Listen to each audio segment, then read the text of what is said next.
作水の心の糸ラジオ。本日もお疲れ様です。7月28日、作水が心の糸ラジオをお送りさせていただきます。今日のタイトルは心の糸ラジオ、音声活動者の裏側、七五を収益化するのは難しいでお送りさせていただきたいと思いますということで日々皆様お疲れ様です。どのように過ごしていますでしょうか。本日は7月28日でめちゃくちゃに暑い。もう本当に暑くて、どれぐらい暑いのを表現できればいいのかなって思うんだけど、外にいたら常にお風呂にいる感覚っていうぐらい暑くて、正直昼だけ暑ければまあいいかなって思ってて、夜涼しければって思うんだけど、夜も変わらずに暑いので、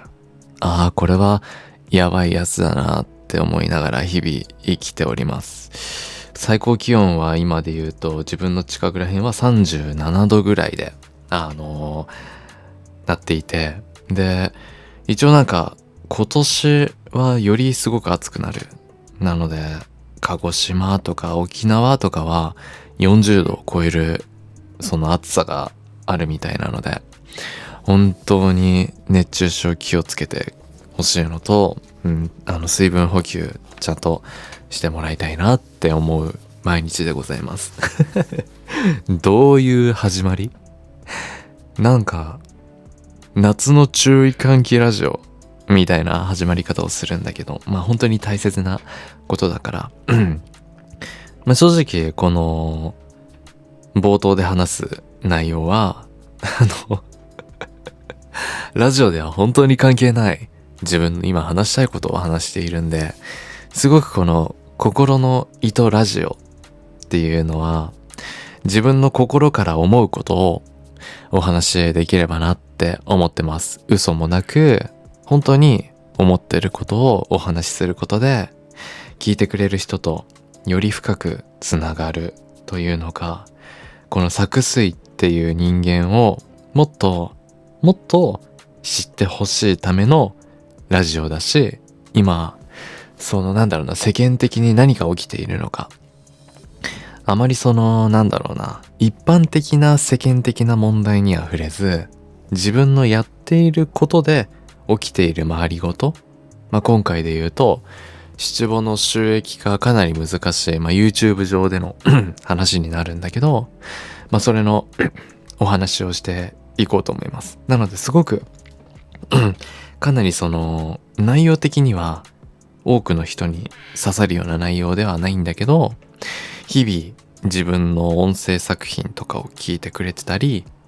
自分じゃなくてもいろんな人の音声作品を聞いてくれる人に少しでも裏側を伝えることで、またより深く楽しめるようになってもらえたらなって思っております。なので本日もよろしくお願いいたします。あと最後に伝えたかったんだけど、最後じゃない。ラジオの終わりとかもう何も内容話してないから最後でも何でもないんだけど、ハンディファンあるじゃん。ブイーンっていうすごい風が来るやつ。あれも正直すごく危なくて、めちゃくちゃ暑い時にあれ使うと熱風を体に当てることになるから、逆に熱中症になっちゃうから、それはすごく気をつけていただけたらなって思います。なので冷感グッズとかいろいろそういうのを使って暑さをしのぎながらちゃんと使うみたいな。そこの判断すごく難しいんだけど、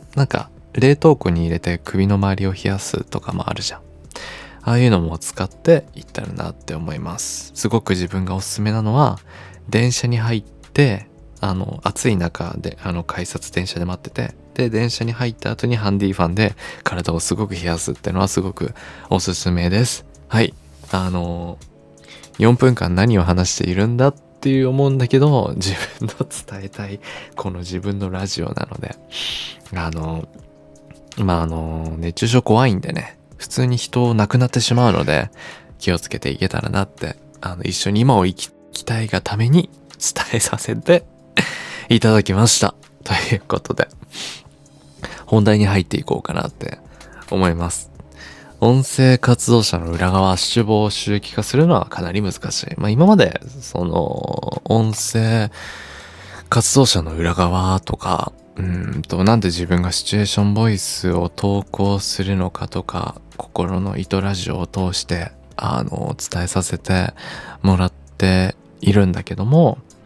ここすごく大事であり難しいところではある。シチュエーションボイスは収益化するのかなり難しい。シチュエーションボイス、皆さんは日々どのような形でお聞きしていますでしょうか？自分も思うし、聞いてくれているリスナーのみんなも思う通りに、やっぱりシチュエーションボイスを聞く理由としては、10人といろんな価値観があっていろんな考えで聞いてくれていると思うんだけど、やっぱり非現実的な世界を味わいたいがために聞いてくれる人がいると思うし、なんならそのシチュエーションボイスを投稿している人が好きで、その好きな人のいろんな顔が見れるからすごく好きっていう人もいると思う。何にせよ非現実的な世界を楽しみたいがためにシチュエーションボイスを聞いたり買ったりしていると思うんだよね。今で言うとそうね、市場というか、そのシチュエーションボイスの需要なんだけど、VTuber さんが音声で販売したりもしてるよね。よく見たりする誕生日のグッズの中にシチュエーションボイス添い寝だったりとか販売をして皆様にお届けするっていうのがすごくその需要があるみたい。正直演技力とか台本とかいろいろと用意しなきゃいけないものはあると思うんだけど、声でお金をいただくっていうことはある意味そのいろいろと難しい一面もあるし、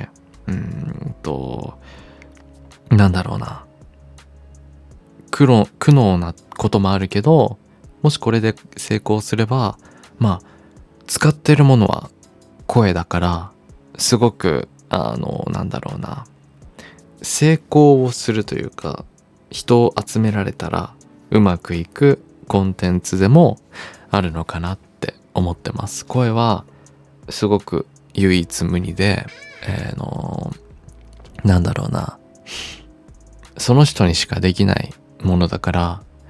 価値を出しやすいっていうのはあるかもしれない。だからすごく今シチュエーションボイスはとても需要があるというか、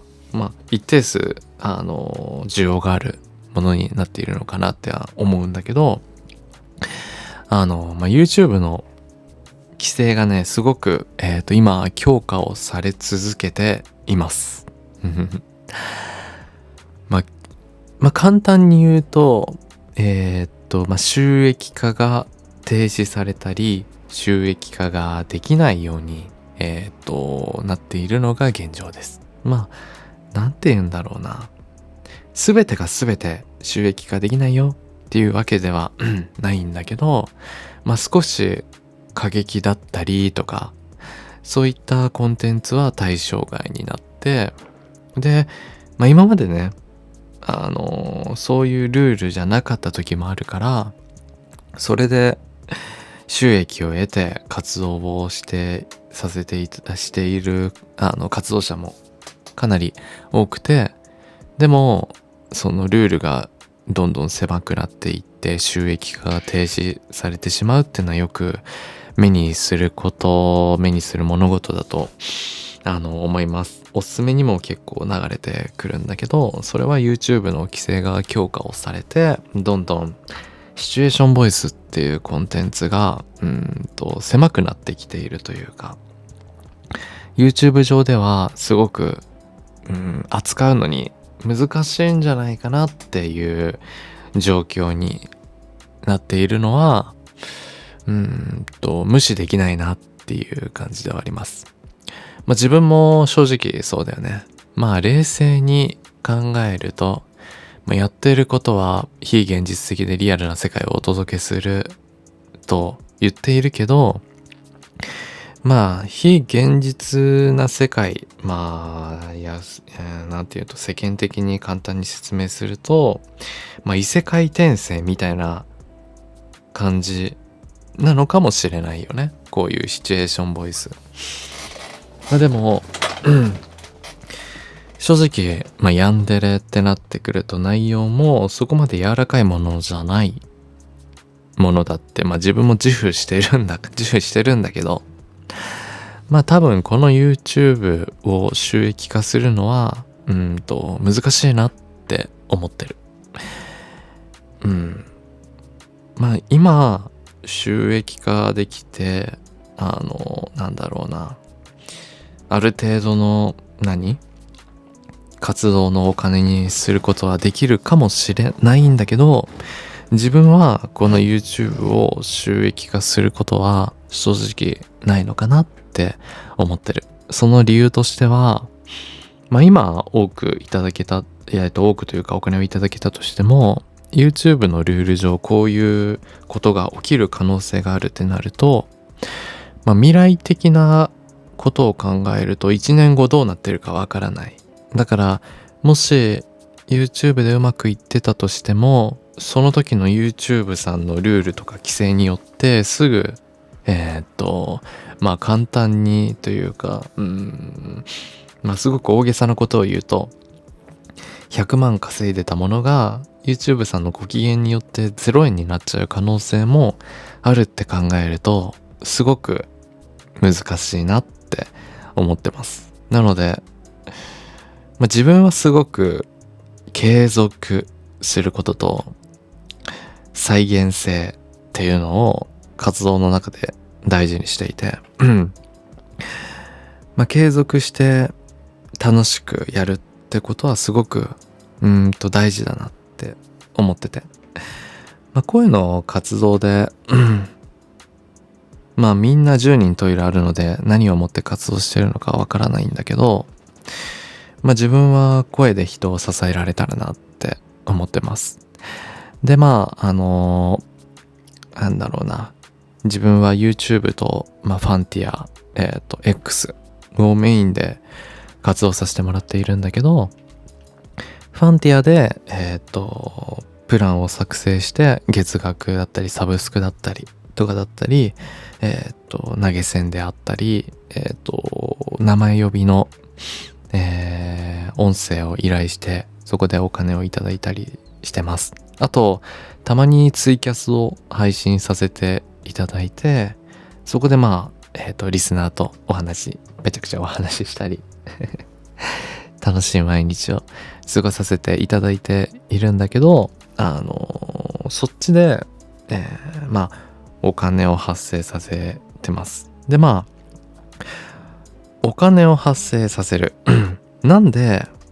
お金を発生させないといけないのかっていう話になってくるんだけど、正直多分こういう話って活動者ってあんましたくないんだよね。多分リスナーもあんまりお金についての話とかを聞きたくない人も一定数いるのかもしれない。でも自分はこういうのをちゃんと話してちゃんといただきたいなって思ってる。盲目になってほしくないなって思う。自分の届けるものが全部素敵だと思ってその全てを買っていただけるのであれば、すごく自分的にはたまらなくね、もう気持ちを隠さないともう死ぬほど嬉しい。もうそれぐらいに明日死んでもいいってほどに、冗談抜きで明日死んでもいいっていうぐらいの本気度で録音させていただいてるから、それを買ってくれるんだから、本当に死ぬほど嬉しいんだけど、あんまり良くないなっていうものを買うのはまた違うのかなって思ってる。で、それは多分自分自身を幸せにしないから。まあでも女性は男性よりも迷った時に買う傾向があるみたい。いろいろと惑わせたくないし、自分の届けるものはちゃんとしたものにしたいから、人がどういう心理で物を買うのかってのもちゃんと勉強させていただいて、日々の作品をお届けさせていただいているんだけど、それは逆に買った人が損をしないように、プランを加入した人が損をしないように、お届けさせていただいている。多分、こういう話をする人は多くないと思うのね。全てが全てお金っていう感じの人生とか、全てがお金っていう感じではないと思うんだけど、でも多分、それを意識してるのはすごく多いんじゃないかなって。お金に対しての執着心が高い人はすごく多いんじゃないかなって思っているんだけど、でも逆にそれは自分自身は伝えた方がいいんじゃないかなって思ってて、多分それを聞いてくれている方に理解していただけないと、お金は欲しくないって言ってるけど、この商品を買えとか、サブスク入れとか、そういう言葉になっちゃって、なんで入ってほしいのかがわからない状態で催促をされると、すごく自分だったら、入りたくないかなって思っている。多分何かを買ったりするのに、何かの理由があった方が納得をできるだろうし、納得した上で、自分は、購入してほしいし、投げ銭をしてほしいかなって思う。ファのサブスクに入ってくれるのもそうだし、ファンティアのプランだけど。だから話は結構脱線はしているんだけど、そういった自分は考えで今を、活動をさせていただいております。すべてをさらけ出すとまではいかないんだけど、すべてをさらけ出すとまではいかないというか、これが今の自分の考えであるかな。でも人の中にはこういう話を聞きたくないって人も中にはいると思う。だってシチュエーションボイス、さっき言った通り非現実的な世界を味わいたいのに、こういうことを聞きたくないのは正直当たり前のことだからこういうのを聞きたくないって思うあなたは正直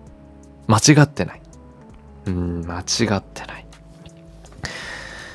だから心の糸ラジオとしてここだけにこういうことをお話しできればなっていうところではあるんだけど、非現実的な世界だけじゃ自分はちょっとダメだなって思ってたりもする。ちゃんと自分もそうなんだけど、聞いてくれているあなたも一人の人間として一緒に成長していけたらなって思ってるから、やっぱり非現実的なこと現実逃避することもすごく大事なんだけど、生きることに大事なのは今の現実だから、自分の活動をもって現実世界もプラスになるような活動を自分はしていきたいなって思って今を活動させてもらっています。でもそういう非現実的な世界を表すことができるこのシチュエーションボイスには一定層の需要があって、人を楽しませることができるからこそYouTube 上にもすごく上がっているんだなって思います。すごく需要高くて、たまに、シチュエーションボイスか七五か、ちょっと水飲ませて。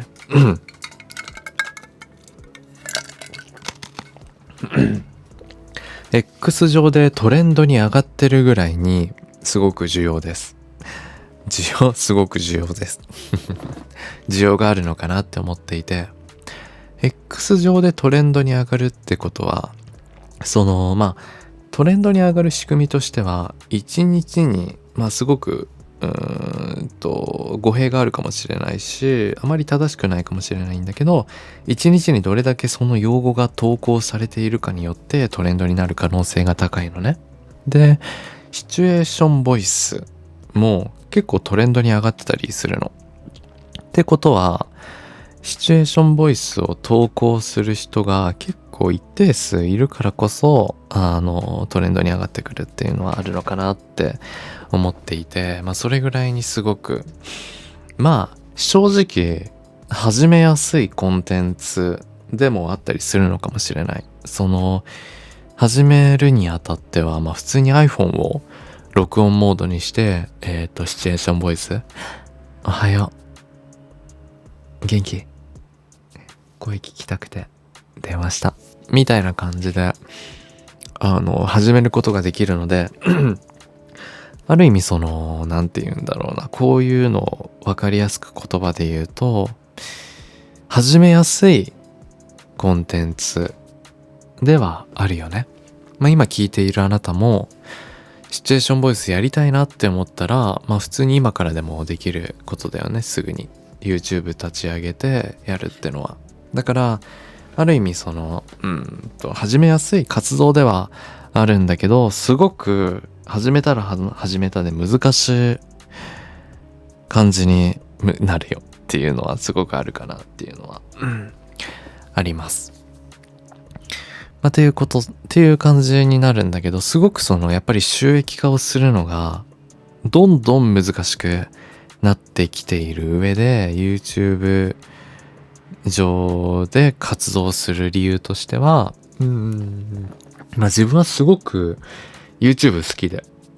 YouTube の動画をすごく毎日見ているんだよね。動画としてもお届けしやすいというか、多分リスナー的にも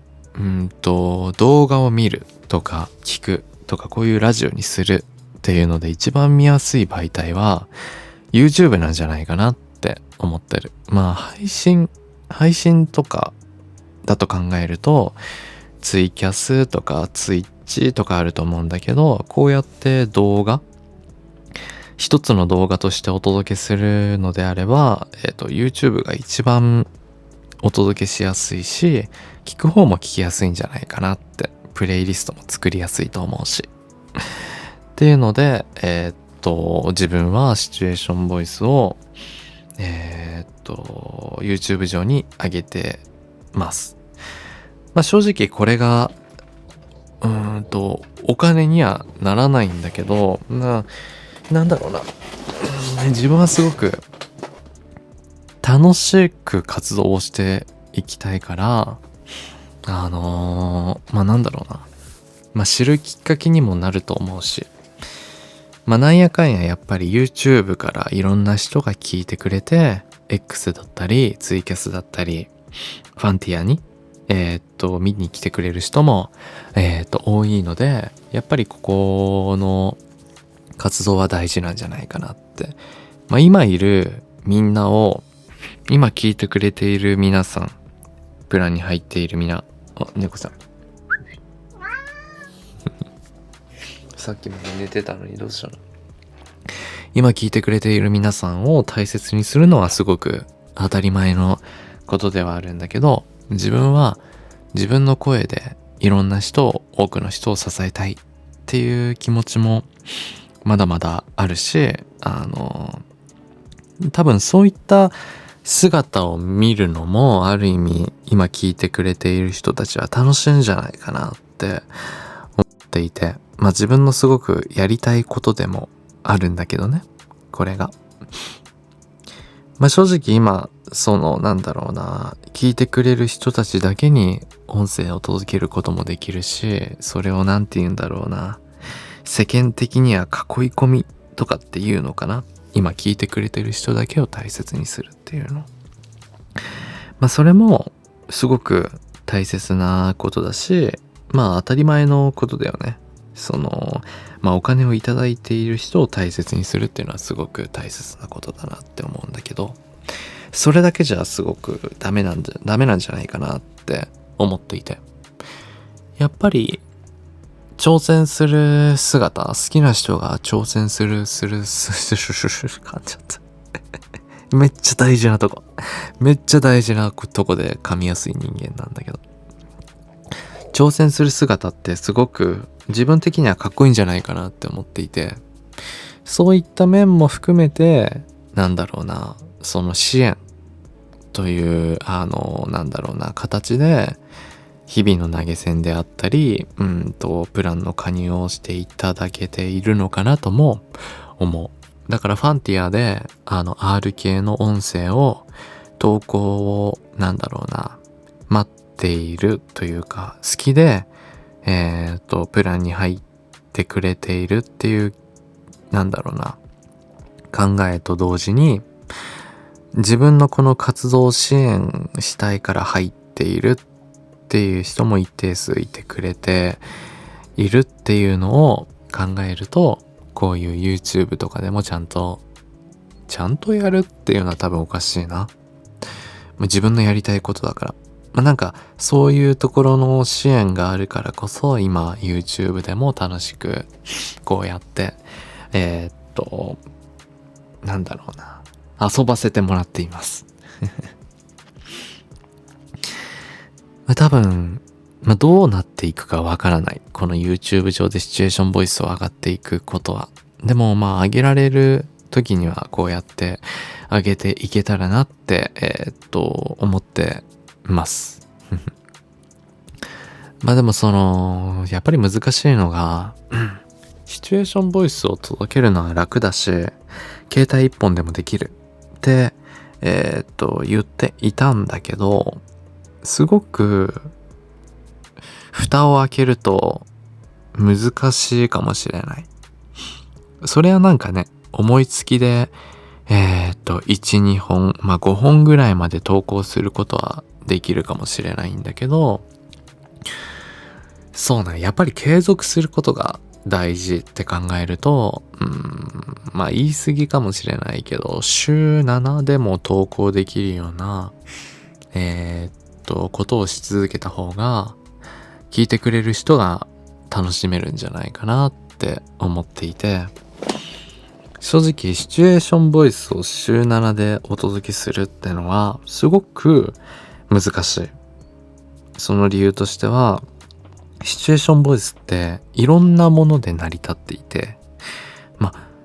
当たり前だけど、自分の声もそうなんだけど、台本もそうだし、台本を録音したらサムネイル撮って編集をしてお届けするっていう、ある意味 YouTuber のお仕事の同じようなことをさせていただいているんだけど、正直この台本を探すってのもまた難しくなったりするね。いろんなところに台本師様がいて、ありがたいことにフリー台本でフリーで使って OK だよって言っていただける方が多いから、ピクシブとかX 上で上げているのを見て、そこから選んで投稿するっていうのが一般的なマストなやり方。もう一回言うと、ピクシブとか X とかで台本を見つけて、それに声を入れて投稿して X で宣伝するってのが一般的な流れになってくるんだけど、多分一番時間かかるのが台本を探すところになってくるんじゃないかなって思っていて、ここがすごく難しいからこそ週7で投稿するのは難しいんだなってのは思ってる。でも継続することは大事なんだけど、そうやって週7で投稿する意味も正直ないかなっって思ってたりもするところがその難しいところではあるんだよね。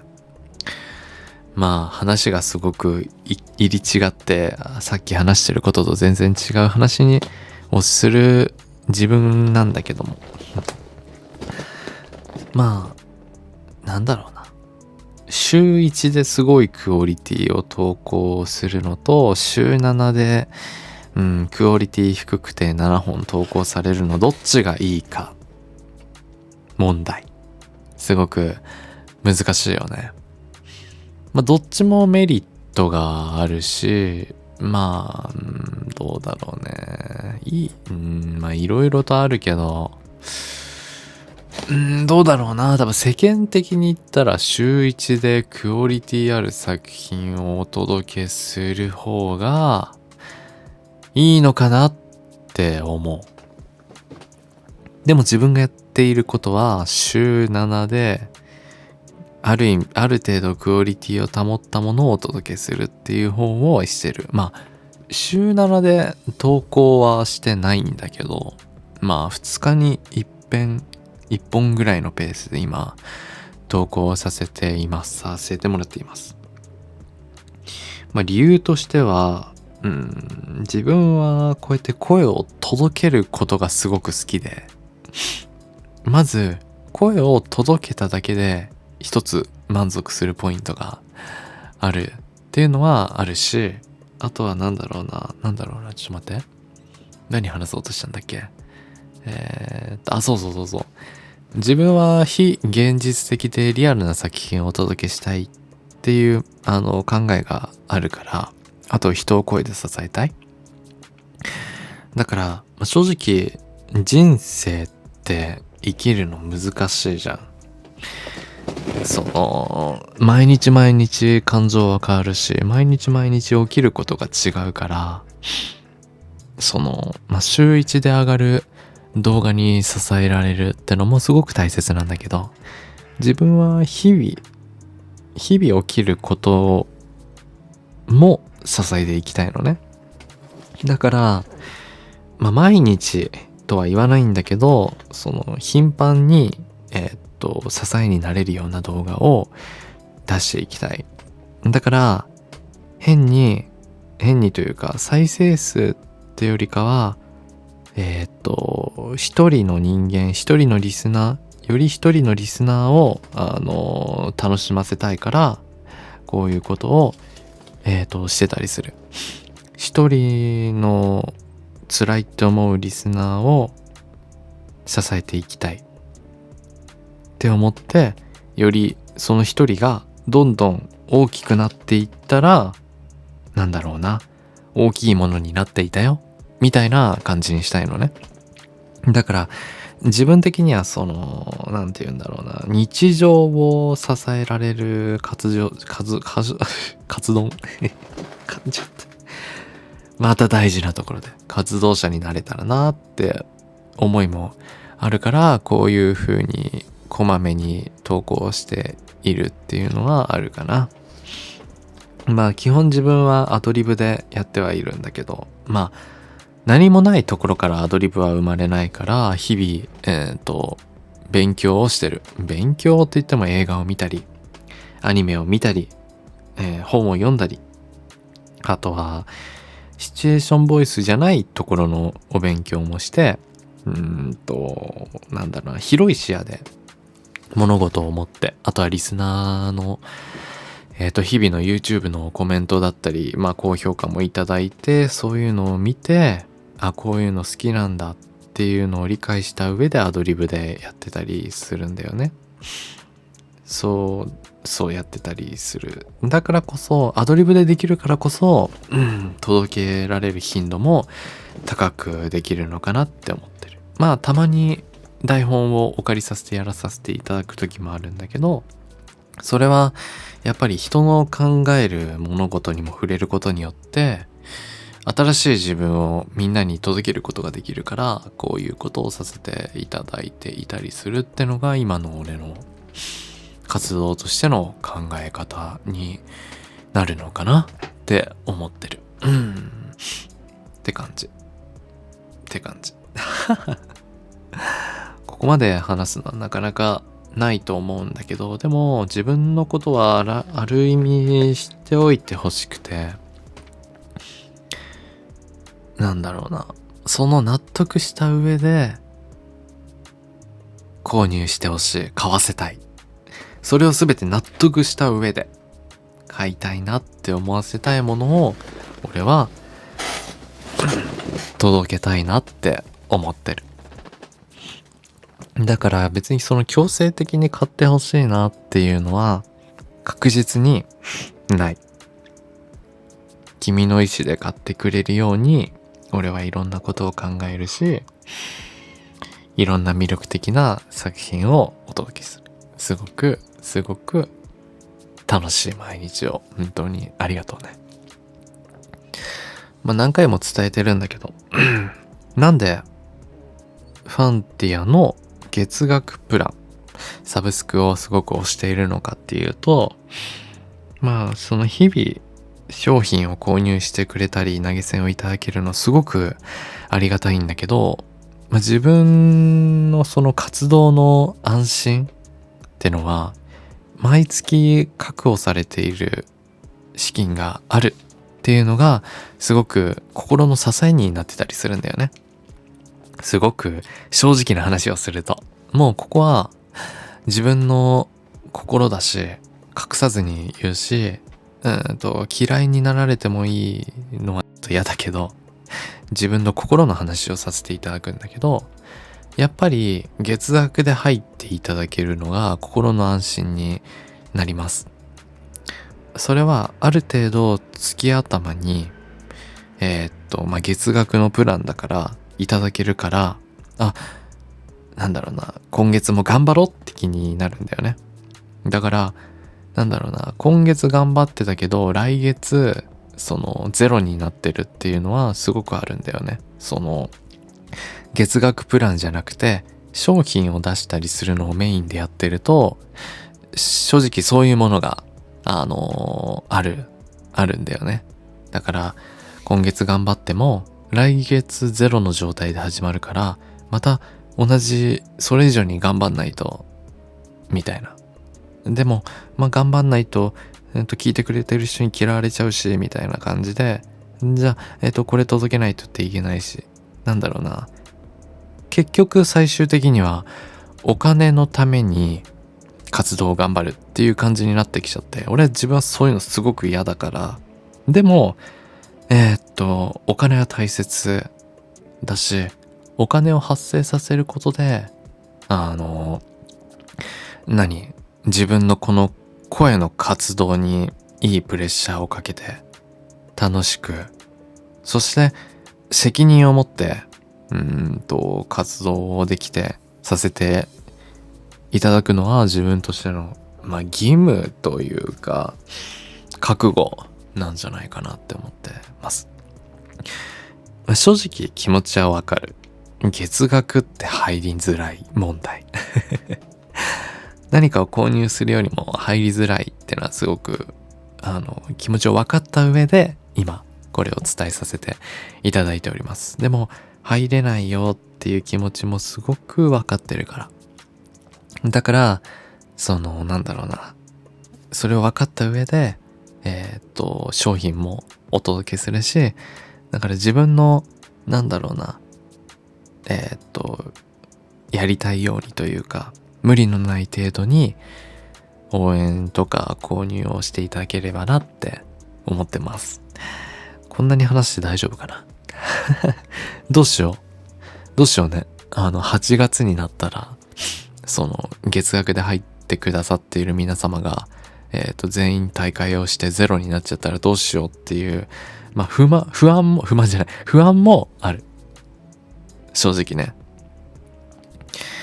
明日が怖いっていうのはいつだってあるんだけど、でも自分自身の考えを伝えて、自分自身に価値を持って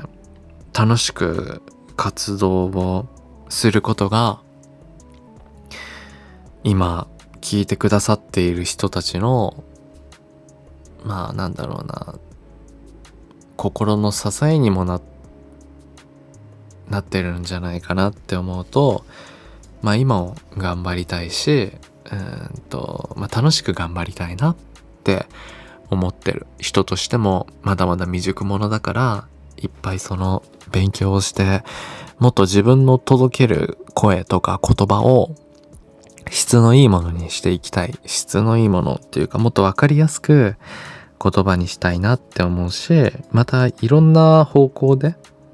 言葉をお届けできたらなってのも思ってるから、まだまだ自分は未熟者だけど、未熟者の俺をこうやって押して楽しんでくれて、本当に感謝です。いつも本当にありがとうね。ということで、正直今後どうなるかわからないんだけど、YouTube で収益化するのはすごく難しいシチュエーションボイスになると。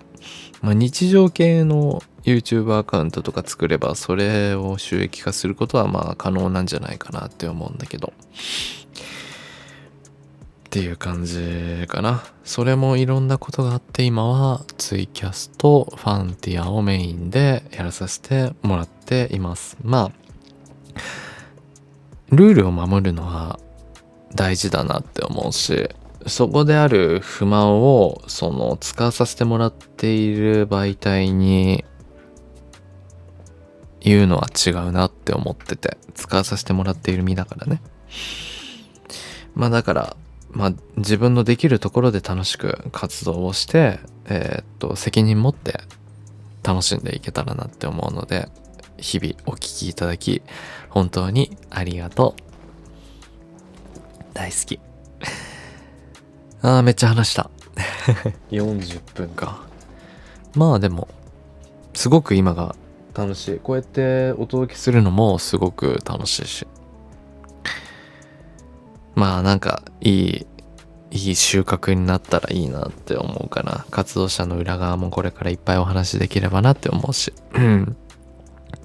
こういった裏側を話すことによってもっと自分を知ってもらえるきっかけにもなるかなって思うから、日々これからも非現実的でリアルな世界をお届けできたらなって思ってます。いつも本当にお聞きいただきありがとうございます。今日明日があなたにとって俺にとってもいい日になりますように。それじゃあ今日の7月28日心の糸ラジオ、タイトルは